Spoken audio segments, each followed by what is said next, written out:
লাল বালু, সিমেন্ট, রং আর কেমিক্যাল দিয়ে তৈরি করা এই টাইলস একজন রাজমিস্ত্রির হাতের নিপুণ শিল্পের নিদর্শন। আব্দুল বারেক মিয়া একসময় রাজমিস্ত্রির কাজ করতেন তিনি। কাজের সময় পার্কিং টাইলস দেখে তার মনে আগ্রহ জন্মে তা তৈরি করার। যেমন চিন্তা তেমন কাজ।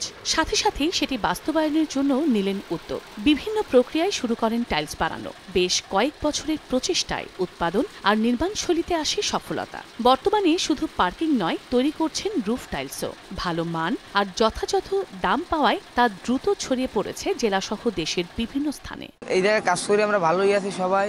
আমাকে বেতন দেয় 600 টাকা। শাপলা বানাই, এবার রূপটলি বানাই, এবার সিরামিক্স বানাই, পাথর বানাই, ক্যাপসুল বানাই, এবার বিস্কুট বানাই, ফোরবিট বানাই, এরকম অনেক ডিজাইনের মাল বানাই। এটা বিভিন্ন জায়গায় যায়, মনে করেন ভান্ডাইরা, মঠবাইরা, নাজিরপুর, জালকাড়ি, যেখান থেকে আর কি অর্ডার আসে।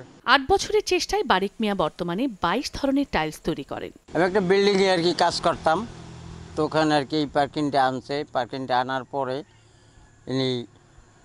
আমি ঘুরে ঘুরে দেখলাম যে এটা তো সিমেন্টের তৈরি, তাহলে চেষ্টা করলে আমি এটা করতে পারি। তো সেই থেকে পদক্ষেপ নিয়েছি।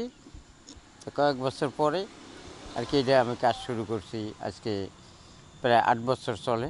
এই টাইলসকে রফতানিযোগ্য করতে উন্নত প্রশিক্ষণের পাশাপাশি আর্থিক সহযোগিতার আশ্বাস বিসিকের। ওনাকে আমরা আরও উন্নত মানের প্রশিক্ষণ দিয়ে যদি আর্থিক ওনার কোনো লাগে, ঋণ লাগে, সেটাও আমরা যাচাই বাছাই করে আরও যাচাই বাছাই করে দিয়ে যদি ওনার ব্যবসাটা আরও ভালো হয়, এটা যাতে দেশের বাইরে পর্যন্ত করা যায়, সেই চেষ্টা আমরা করব। যার বাজার মূল্য 1.5 কোটি টাকারও বেশি। সময় সংবাদ, পিরোজপুর।